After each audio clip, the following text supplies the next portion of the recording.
I never believed one man could change everything with just a look, until Samuel. The first time his eyes locked on mine, my body betrayed me. My pulse spiked, my breath caught, and it felt like the ground itself had shifted. It wasn't just attraction, it was fire.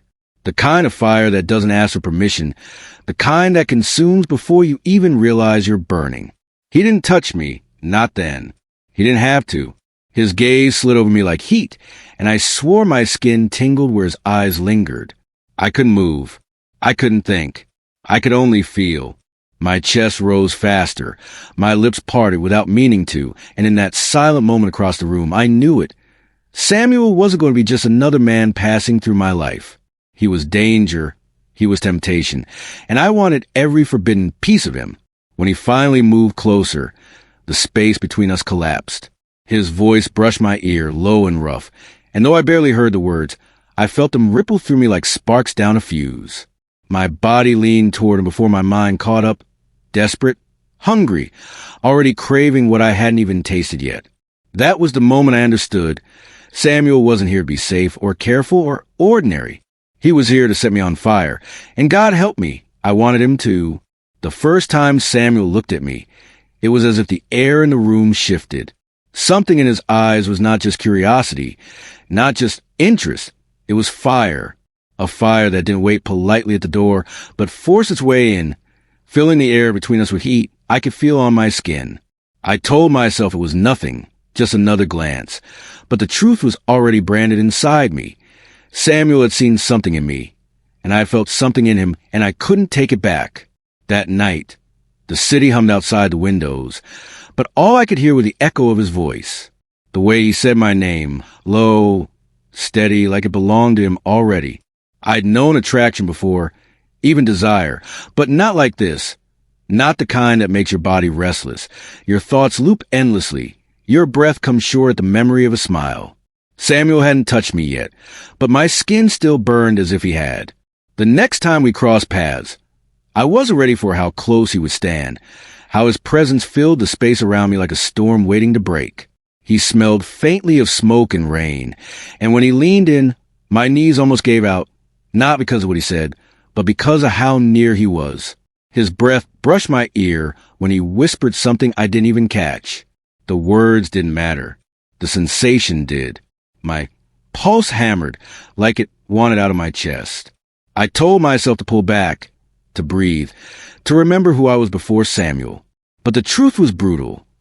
Before Samuel, I hadn't felt alive like this. And once a fire catches, there's no convincing it to die quietly. Later, alone in my room, I stared at the ceiling, replaying the night frame by frame. Every laugh, every glance, every subtle graze of his hand near mine. My body remembered what my mind pretended to forget. I couldn't sleep. I couldn't settle. I could only feel the pull, the ache, the heat he'd left in me. When he finally touched me, really touched me, it was like every nerve in me had been waiting only for him. His fingers traced my arm, and it felt as though he carved sparks straight into my skin. His hand slid to my jaw, and I leaned into it as though I had no choice, as though I'd been living my whole life for this one motion. His eyes held mine with such raw intensity, one thought I might unravel right there, piece by piece, until I was nothing but want. The kiss didn't come gently. It came hungry, demanding. The kind of kiss that leaves you breathless and dizzy, unsure if you should hold on tighter or let yourself fall. Samuel kissed like a man who knew the effect he had, but also like one who couldn't stop even if he tried. And I kissed him back with everything in me, with the fire he'd already lit, with the need I couldn't cage anymore. The world outside disappeared.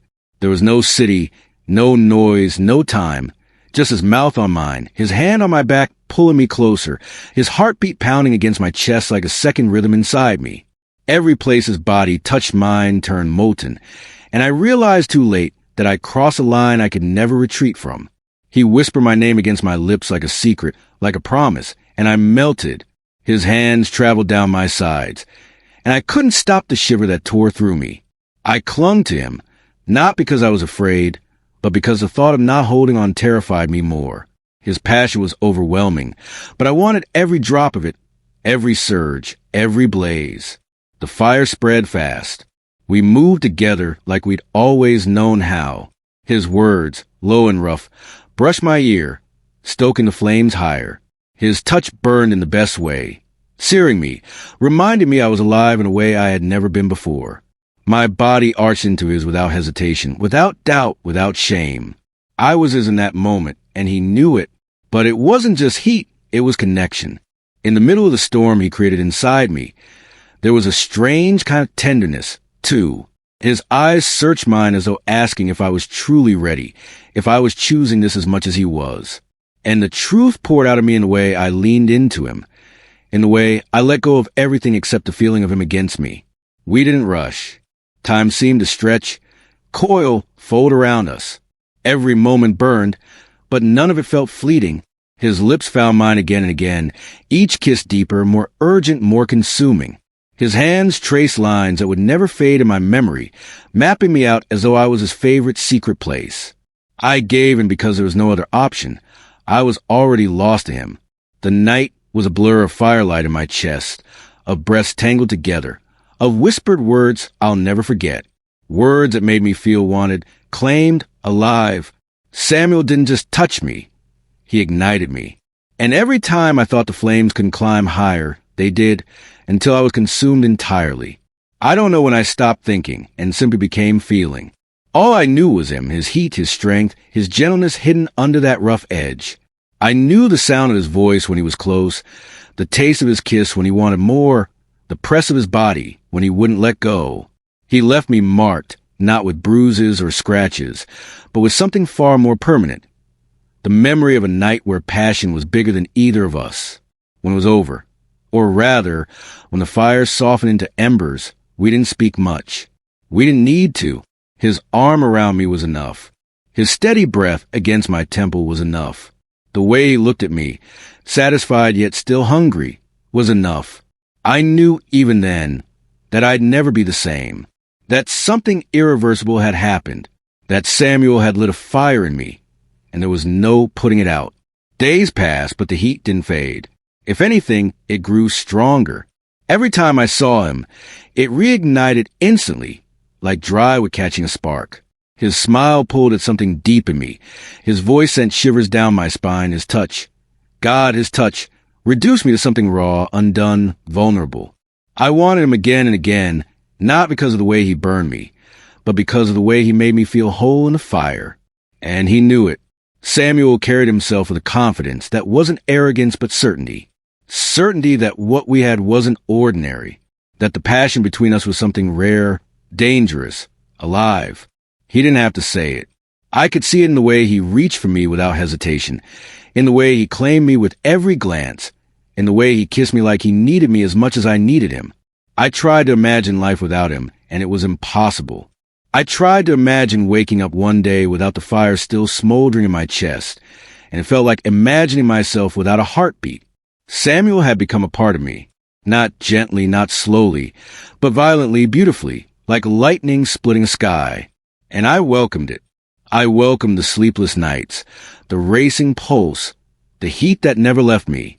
I welcomed the ache in my chest when he wasn't near, the thrill when he was, the surrender when his hands found mine. Samuel wasn't just a lover, wasn't just a man. He was a fire that reminded me I was alive, the flame that burned away my doubts, the blaze that turned my world into something bright and dangerous and beautiful. Now, when I think back to that first look, that first spark, I realize I never had a chance. From the very beginning, Samuel had been the match, and I had been waiting, dry and restless, for the strike. And when it came, when he lit me up, there was no undoing it, no running, no extinguishing.